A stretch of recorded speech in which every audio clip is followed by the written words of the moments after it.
Hey, y'all, it's your queen, J Lotus, coming through right quick, right fast. Very hopefully. With some messages from the Voyage to the Titanic, honey. So, yes, you are not mistaken. This is about the submersible incident. Woo, of the child. Now, this is going to be done in parts. So, this video, I do not intend to be very long or super elaborative at all because I want to get straight to the point and let it be what it is. And also, I don't want to stay too long in this energy because it is very peculiar. Okay. And it's a lot of deep shit going on here. So, with that being said, before I get started, while I do my disclaimers and all of that, but for this one in particular, because of the messages that I sense, see, hear, feel coming through, that have come through and that will come through as I do this, it's some shit going on. And it's a lot of things. It's a lot of things. Ain't claim in the buttermilk. In the buttermilk. Or shall I say, at the bottom of the sea, honey. There's a hole. There's a hole. There's a hole at the bottom of the sea. I'm sorry. Okay. So, all of them antics out of the way. Allegedly,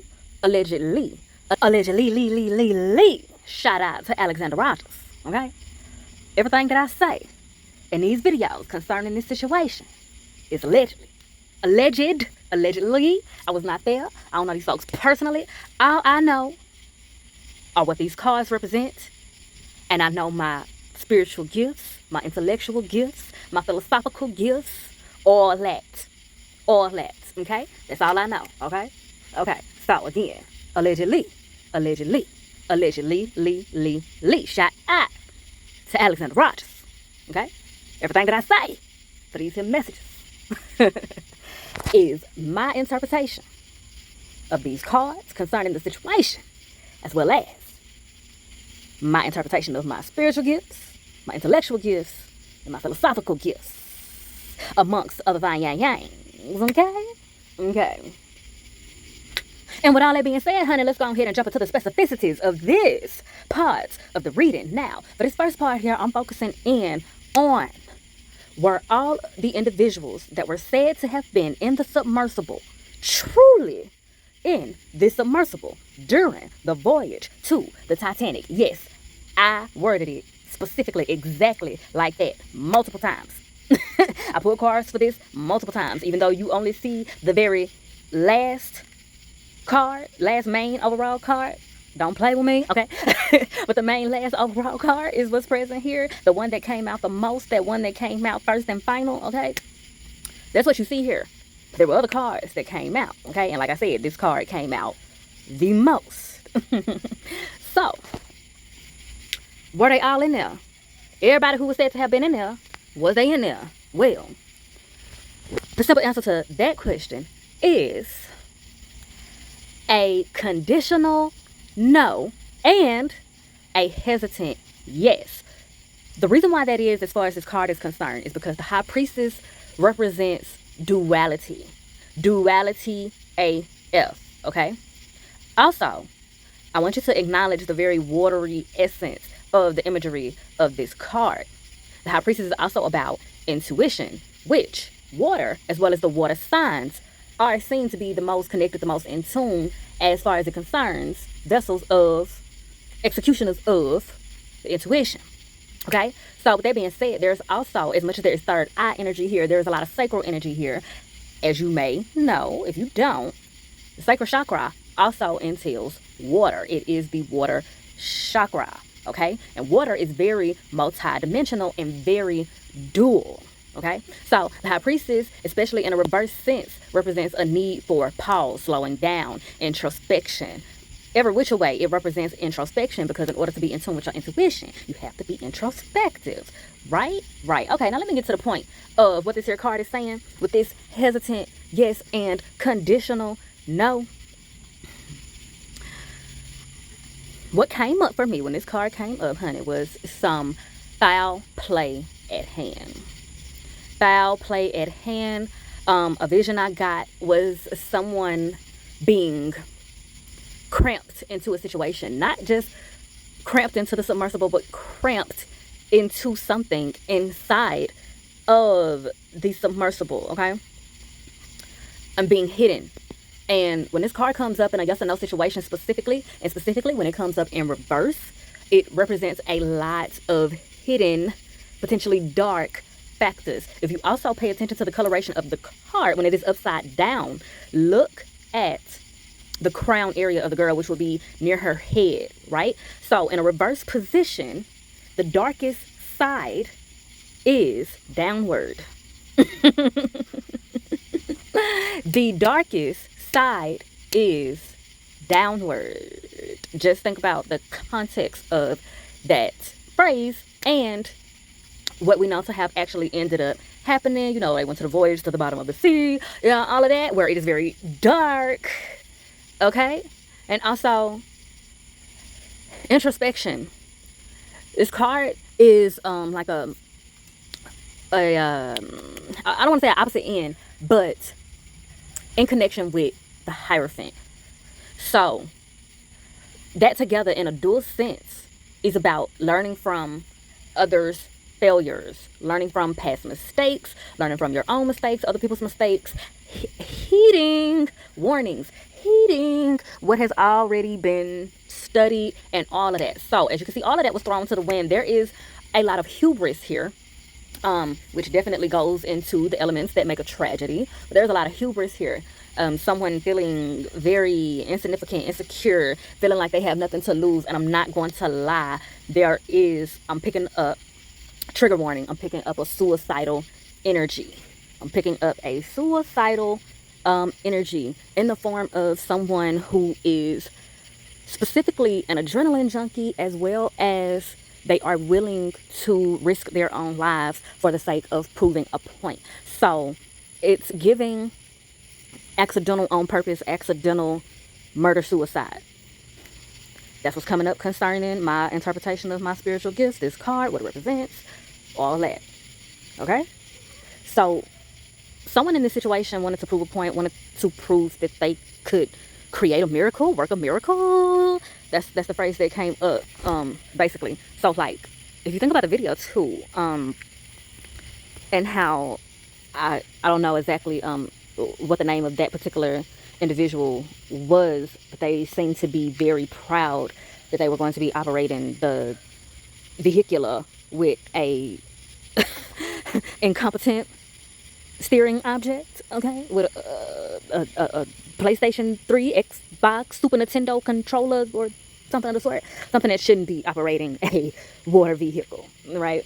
So I'm not saying that that's necessarily the individual, but it's a parallel there. So if you were like me wondering why that person was like so proud, and you know, everybody had questions like, why would you do this? And it's like someone in the situation, so like eager, overzealous, full of hubris, full of low self-esteem at the same time, willing to risk their own lives and others to prove a point, to try to prove their capabilities. And also I'm picking up not really wanting to continue if they had failed, meaning feeling like they would end themselves if they failed again anyway. So might as well go all out. And with that being said, I am going to go ahead and move on to the next card in question. So for the rest of the cards that come up for this video and this layout and all of that, it's all connected to the first question that I said, where all of the individuals said to have been in the submersible, actually in the submersible to end of the voyage to the Titanic, okay, at the bottom of the sea, honey. Okay, so for the next card, it will be representing was Stockton Rush. That's one of the individuals' names to have been in there. I went individually, and let me be clear, light, love, and healing to everyone involved, everyone affected, okay, because I don't want to make a mockery out of the situation, because people really cared about them folks, okay? So definitely light, love, and healing to everyone involved in the situation. But based off my interpretation of my spiritual gifts, I felt called to channel this and analyze this and, you know, all that, because there are some things here that need to be used to bring things to light, okay? I'm gonna put it that way. So, for the next card, the question I asked, was Stockton Rush truly in the submersible in the Voyage to the Titanic at the bottom of the sea? And the answer we get is a powerful yes. He was indeed in the submersible on the voyage to the Titanic. Now, represented here through the magician, this shows that he played a large part in the manufacturing process. This shows that he was also very spiritually and intuitively driven. Okay, so that's the thing about duality, right? Because he's very spiritually and intuitively driven as it concerns his divine purpose in his career field. And having had so many successful voyages, successful creations, using things that were quote unquote of lesser quality, this, that, and the third. Also of higher quality, but this is just a person who is very certain of their unique abilities, okay? But at the same time, it's coming through that while he may have been very certain in his abilities and a part of his purpose in life, he was also very externally validated, more so than in the spiritual sense or in the personal sense. He got a lot of his validation through external things, through accomplishing things, doing things, who he was around, you know, what he was creating with his hands, you know, very excessive masculine. And I'm not going to lie, it's coming through that he is a large part of the hubris energy that was present, being very excessively confident to a point of delusion, if you will. And this is because it's coming through that this is because there was a lack of spiritual foundation. While, you know, you can be, everyone is naturally a spiritual being and a human being and a sexual being and all of that. But if you are not mindfully in tune, as much as heartfelt in tune, as much as your fifth element, your fifth sense in tune and all of that, sixth sense in tune and all that, then you lack a spiritual foundation. So I said all that to say you are a spiritual being, but it doesn't mean that you have a good spiritual foundation. And that's what this is giving, a powerhouse energy from a very super spiritually gifted individual that lacked spiritual foundation because they were very externally driven through validation. So this is also a lust frequency. Oh child, I'm hearing 7 deadly sins. And I'm also hearing God makes no mistakes. And I kind of hate to say that because it is a sensitive subject for people who are heavily affected by this, people who knew him, cared about him, and things of that nature. And it's just like, it's no right thing to say when people are grieving. But what's coming through here is that this happened to start dialogue.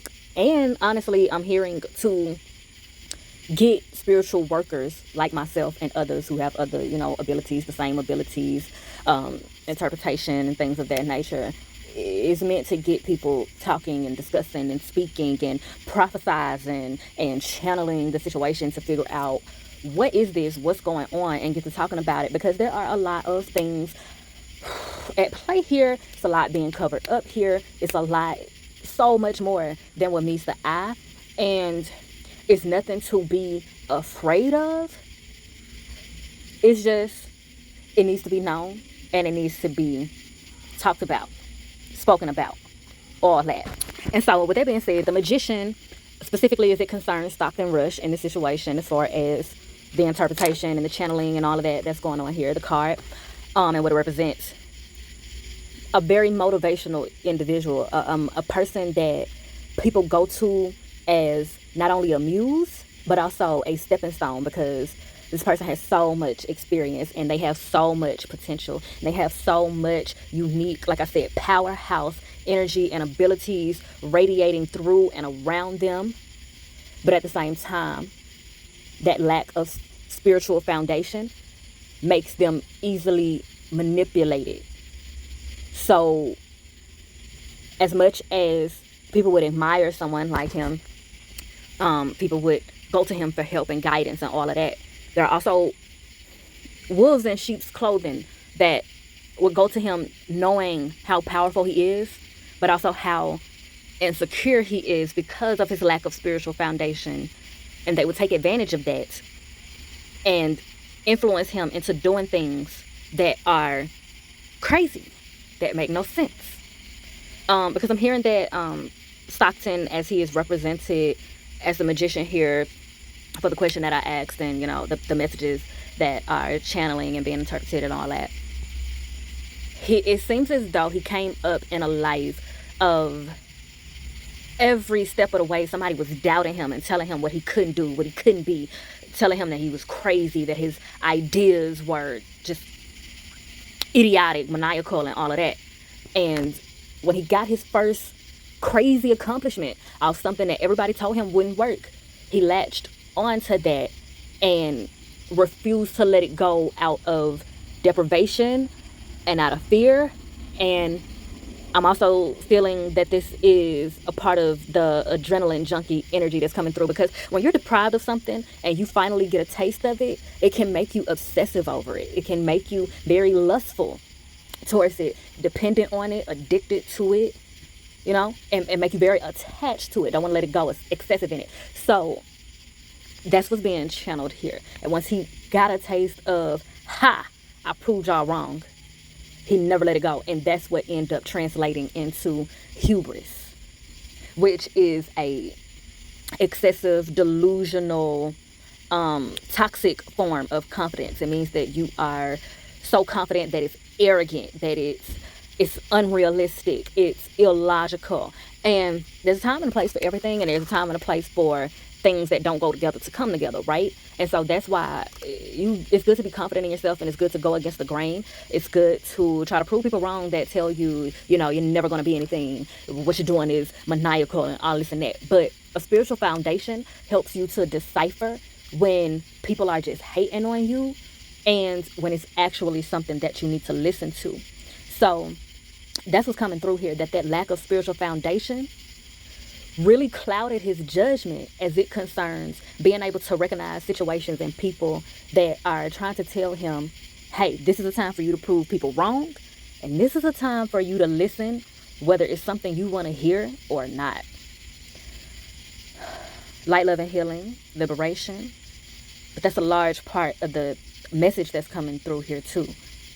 Taking the time out to be more introspective, developing more of a spiritual foundation, so you can have the discernment to decipher between when it's time for you to prove someone wrong and when it's time to pause and go back to the drawing board and take people's word for what it is. Take your own intuition or your own doubts sometimes as for what they are, and that is signs to stop and not do what you think you got such the adrenaline to do.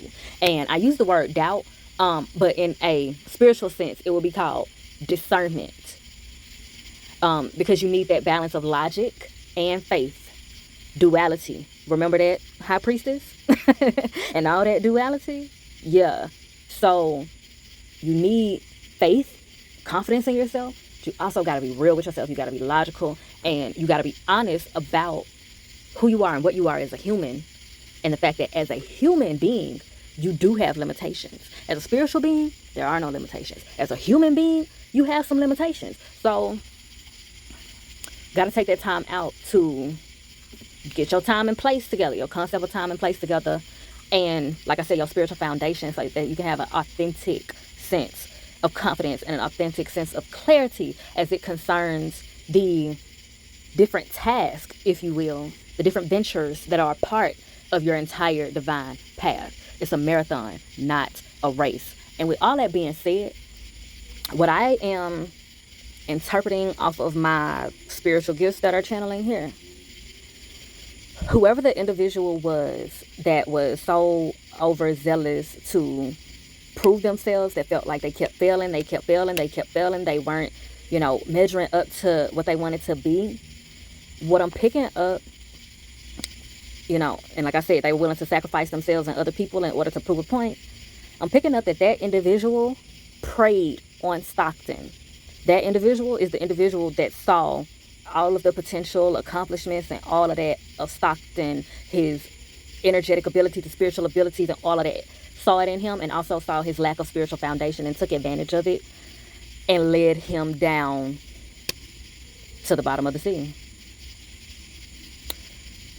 And again, light, love, healing, liberation to all people, individuals affected by it that, may have knew of him, loved him, cared about him. Much light, love, healing, liberation to his spirit, as well as everyone who cared about him, has, any form of compassion for him, whether you knew him or not. I want to also wrap up his card and his segment by channeling this message that's coming through, that while there's hubris in this energy here, it doesn't feel like this is an individual, a spirit that was malicious. It just seems like they had been deprived, and it made them hyper focused. It made them hyper vigilant. It made them very attached to any form of victory that they could get. And it seems as though they were very heartfelt, despite, whatever mistakes that they may have made. I'm hearing they may have neglected people, being so overzealous and so like workaholic-esque and what they were doing, so determined. And so it's just coming up here to be said that this is not a person that was wicked, at least not mindfully. And they didn't have that intent in their heart. And they were really trying to be divine and fulfill what they felt like was their divine calling, trying to make more for the people they cared about. I'm hearing even people that they didn't know if they would ever know of or come in contact with. It's a humanitarian at spirit is what I'm picking up on. And the lack of spiritual foundation is just what really rocked it. And so I'm hearing and feeling, interpreting that this person is going to be reincarnated sooner than later. And their life is going to be much better than what it was in this particular lifetime, the previous lifetime that they, have met the end of. And I'm going to leave it at that. I've milked that cow dry, and we're going to go ahead and move on to the next guy, which is essentially based around the same question, just a different person. All right, so the next man is Hamish Harding. Now you're going to notice a stark difference here, because this one has 3 cards. And I'm going to try to be straight to the point so that I don't get too wrapped up in the energy, because this is where it gets extremely peculiar. This is where the depths of despair really reside here. I'm not going to lie. So let me try to be as plain as I could possibly be. Let's go. All right. So was Hamish Harding, I hope I said that correctly, was he truly in the submersible during the voyage to the Titanic? And the first card, amongst others, but the first card, main card, most reoccurring card that came out first is the Ace of Wands in reverse, which is a cautious no. Okay? So this card is in reverse. The wand suit represents activity, taking action, being active. Okay?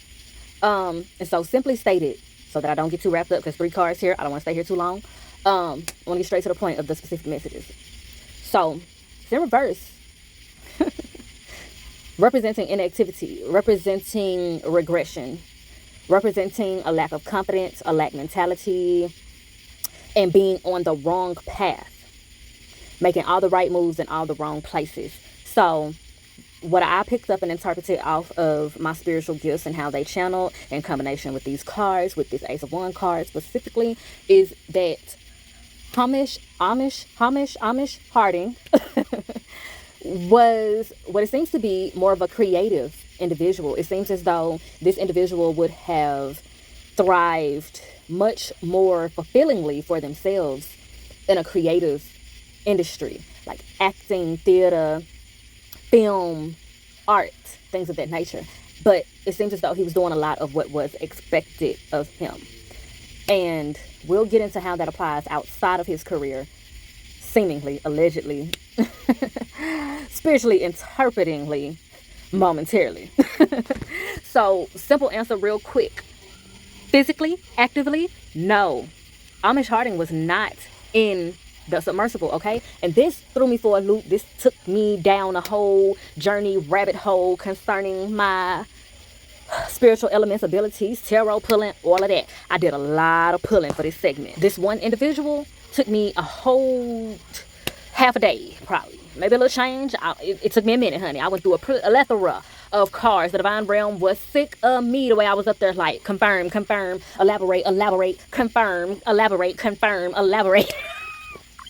Baby, they threw out a slew of cars at one time and was like, baby, if you ain't got it, you ain't gonna get it.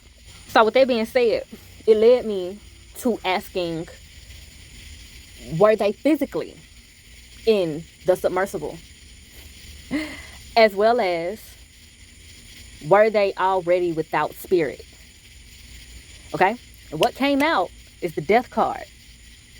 Predominantly. Okay? Because I told you I was on a whole tangent. Like, please. Because I gotta say, I gotta relate this to people. You know what I'm saying? I don't want to just be up here making up stuff. Okay? That ain't what I do. I want to be, you know what I'm saying? I am as authentic as possible. I'm not up here just trying to be doing stuff, just be doing stuff, and saying stuff, just be saying stuff. These people lie. I care, okay? I care. Okay, that's enough of that. Sticking to the nitty gritty. Thought this be 2 hours long. But the death card does not always represent literal death. But I told y'all, I was pulling like, baby.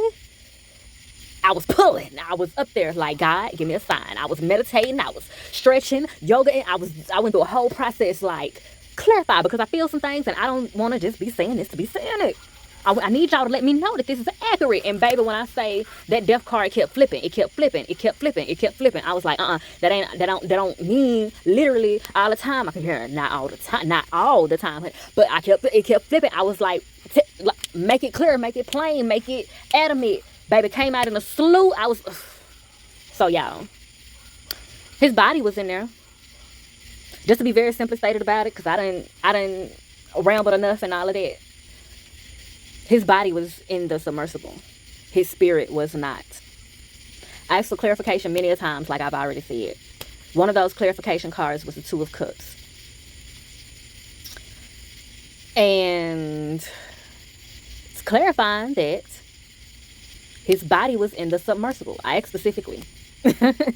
I get very specific with the questions when I want to make certain. And baby, I got Virgo and Mercury. I always want to make certain. Okay, so be clear. Allegedly. It's just, I know my process at the same time. And again, it's all alleged because I don't know them folks. I wasn't there. I'll let the interpretation of my spiritual abilities and what these cards mean and my process. His body was in the submersible. I even asked specifically when they began the journey, was he already without spirit? And when they began, what came through, what channeled through, interpreted through, is that this may be the individual that was so overzealous, feeling down on themselves, willing to sacrifice their life to prove a point. And this individual seems to have been very accomplished in the field that they were in, but they felt so much like a failure because they knew that they were not on their divine path, and they knew that many of the roadblocks that they had been hitting, that they had hit, were because they were not living in their truth. And elaborating on that through what the Two of Cups represents in this sense, what the Two of Cups represents in general, and what it represents as concerning what I asked. And this person I'm picking up was under the influence either an hour before the voyage started, and by the time it officially started, they were already spiritually gone. Not necessarily all the way, but in their spirit, they knew it was the end. And they were so intoxicated at the same time that it was the end no matter what. So it's like they knew on a dual level that they were not coming back from the voyage, be it from whatever they were under the influence of, or be it the outcome of the voyage itself. Also, as it concerns living in their truth, the well-known connotation of that statement is coming up through that Two of Cups, interpreted exactly as it implies, that there is some sort of quote-unquote unconventional, simply stated, same-sex relationship, meaning that this individual was on the very large spectrum of queer as it concerned attraction to other individuals for companionship and sexual relationships, if you will, and or sexual relationships, if you will. And they were not living in their truth. And what's channeling interpretively here, allegedly, is that they were somehow intimately, in a more than platonic sense, they were intimately involved with some other individual that was also on the voyage. And that they also used that to create the whole situation. And they also wanted to prove to that person, I'm hearing that that person in particular that they were in the intimate exchange with, they were also under the influence, but they weren't as far gone under the influence as this individual that we are focused on now. So, I'm seeing, as well as I saw and heard, when this person fully transitioned, the person we're focused on now, when that person fully transitioned, it was before the implosion, allegedly. It was before the implosion. Everybody realized that this particular individual transition was gone spiritually. And it happened, you could say, well beyond before they actually recognized it. They thought that he would just leave. I'm getting at this person, like an outcast, looked over a lot, not thought very much of, despite the accomplishments that they had. They internalized it deeply. They had a deep lack mentality, but at the same time, a deep longing, very deprived, very overlooked, disrespected, disregarded, but at the same time respected, but not respected and regarded for the things that they wanted to be respected and regarded for. And it's like seeing all of the changes over time, the accomplishments over time in entertainment, where it seems like their actual divine purpose was in entertainment, and they're looking at the evolution and they're feeling like a failure. And this is very unfortunate. Feeling like a failure, feeling like they missed their calling, feeling like they didn't do anything that they were supposed to do. They did a lot, but just all the right moves in all the wrong places. So yeah, we're going down. Y'all, I'm clairaudient. I did not plan to sing that song. It just came through me. All the right moves in all the wrong places. So yeah, we're going down. That's terrible. That is terrible. And with that being said, I'm gonna take this time out to bid light, love, healing, liberation to all individuals that feel compassion, that feel a synchronicity of any sort, that knew this person, that loved this person, that cared about this person, and also to the soul of this person. I bid you all in that individual spirit light, love, healing, and liberation. Emphasis on liberation. Because gosh, that's just very unfortunate. And to wrap up on this segment, I am going to do a video specifically on this person, because what came up is so peculiar that I can't, you know what I'm saying, just leave it at this. There has to be more diving into this because there's so much more to it. But to wrap up on this particular segment for this particular individual, Amish, Harding, whichever the correct first name pronunciation is, I'm picking up that this person may have lived by a no regrets phrase, but they had a lot of regrets. So if you synchronize with this individual, whether you know them or not, definitely tap into that part of yourself that feels like is like it's taboo. Not dangerous to yourself and of others, but tap into that part of yourself that you feel like is taboo, that may actually bring joy and may actually bring enlightenment to people. Love, being self-love in alignment with love for other people all at the same time. Because this particular individual, as it's being channeled and interpreted through, allegedly, but channeled and interpreted through, they had a lot of regrets because they were not living in their truth, and they were so focused on doing everything they felt like was expected of them. So no matter what they accomplished, they felt like they had accomplished nothing, and it led them to this. But much like Stockton, I'm also picking up that this individual will be reincarnated as well.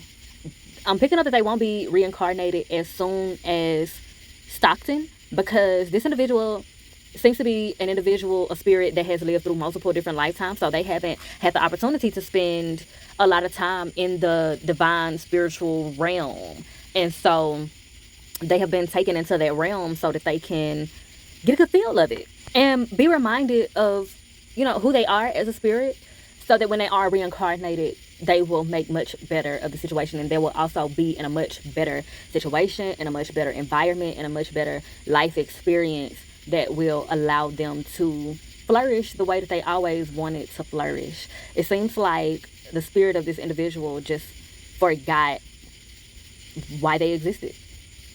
They just really got very highly polluted by the earth realm requirements, quote unquote, if you will, and they were reincarnated so many times, just so overzealous, so eager, so powerful, but just very on a needy frequency each time they came back, more and more each time that they came back. And they're having to now learn what they haven't had the opportunity to really learn in the spiritual realm. So yeah, also, with that being said, this person, while it's fucked up, and I'm not trying to justify the position that it seems like they put other people in, allegedly, but as it's coming through interpreted through these cards and my spiritual abilities, they didn't think what they were doing was wicked. But I feel like they knew that it was very selfish, and that's why they were intoxicated. Deep down, they knew how it was going to end one way or another, and they wanted, this person was so deprived. This person was so deprived of inclusion. And they really wanted so bad to include other people, since they were not included. And they just went about it in such a terrible, terrible way. And this is the way that they felt like they could get what they were deprived of and longing for so long. And it's like they made the most of the last moments for themselves. It's like their whole lifetime they had been called to give more to themselves, pour into themselves, fight for themselves. And they didn't grasp that concept until the very last minute, when they were in the midst of doing something that was toxically for themselves. And by the time they realized the clarity of it, it was too late. But they were so... I'm picking up on the transition of it all, as I'm interpreting it, allegedly. But I'm picking up on the transition energy, which is, damn, I fucked up. I led all these people astray. I am bringing people into my own version of hell. But damn, it feels so good to be seen. It feels so good to be included. It feels so good to be prayed for. And I'm also picking up on them sensing the collective of a lot of the universe being like, where are these people? Like, even before it actually happened, before everybody was alerted, they were like, damn, everybody's gonna wonder where the fuck we are, because this shit finna go astray, da da da da. But I'm so appreciative and so happy of this attention and validation and longing for it to be seen and to want to be seen and found. That is so sad. That is so sad. That is so sad and so fucked up. And I don't even know what else to say. But light, love, healing, and liberation to that individual spirit, their loved ones, their bloodline, as well as people who may resonate with them. Light, love, healing, and liberation. And I say that not to encourage or justify any of the wrongdoings. That's not what that is. I just feel I need to clarify that, because I know how human beings tend to think. Oh, he brought all these people into the thing, he caused despair. Yeah. The human in him did that. Yeah. I still bid light, love, healing, and liberation, because there are universal factors that play into why people do what they do, for better or for worse. And when it's for the worse, like at this young age, I have a very keen understanding of pray for your enemy, or pray for the people that you call yourself not liking, or you call yourself disagreeing with, and da. Because if you want the world to be a better place, you have to be willing to gain an understanding of why the people you disagree with and are judging or whatever, what have you, criticizing, ostracizing, all of that. You have to be able, if you truly want the world to be a better place, the universe to be a better place, you have to also have it within yourself to pray for your enemy, because you gotta want what's concerning them when they come back, if you believe in reincarnation, but also their kids, their bloodline, their family, the people that knew them. You gotta also want for them to be enlightened, so that the collective, more of the collective can be enlightened, so that more of the collective can prevent tragedies. And I've been seeing so many stories and so many instances of the value of prevention. And this situation to its entirety is about the value of prevention, not waiting until things are tragic to be trying to figure out what the fuck went wrong and how you can prevent it and all of that. I mean, we at that stage now, so we got to do it. But that's why, regardless of what it is, I'm not saying that is right. I'm not saying I agree with anything that these individuals have done, but I bid their spirits and I bid their loved ones light, love, healing, and liberation.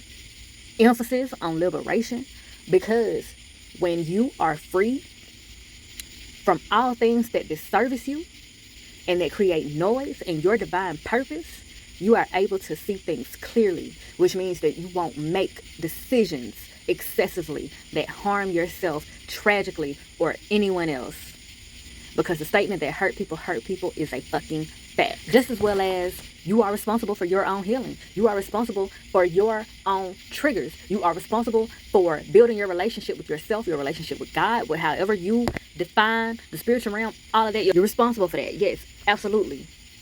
And also, if people as a collective didn't make life so fucking hard, a whole lot of things could be prevented. And people as a collective wouldn't make life so hard if they had a greater spiritual foundation. And that, we're going to say allegedly, but spiritually, as it's channeled through, and the consistency of the messages and all of that that's came through, the interpretations and all of that. That's why that High Priestess was the first card and the most flipped out card, because this is a calling. This is a cautionary tale of getting your spiritual foundation set, whatever you believe in. Get your spiritual foundation in order, because if your spiritual foundation is not strong, honey, as much as you think it can't be you, it absolutely can, whether in this specific sense as it happened for someone else or in a different sense. If your spiritual foundation is not solid, your relationship with yourself is not solid, whatever the situation is that you're witnessing with anybody else and passing judgment or criticism on, it can be you, one way or another. And I'm going to go ahead, I'm going to cut it off right here. I'm going to make this particular section 2 parts. I hope y'all don't mind. But I'm going to make this particular section 2 parts because this went one longer than I kind of expected, longer than I hoped for, but it's definitely divinely timed, and I'm logically and spiritually confident in that.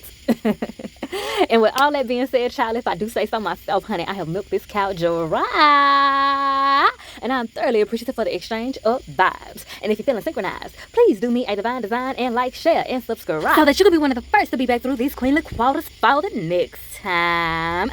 And when I drop the second part of this, which will tap into the other individuals that were said to have been in the submersible and whether or not my cards said that they was in there or not. Okay. Allegedly, Lee. And be sure to bless my comment section with your questions and conversations. And as always, I bid you all light, love, healing, and liberation. Emphasis on liberation. Mwah.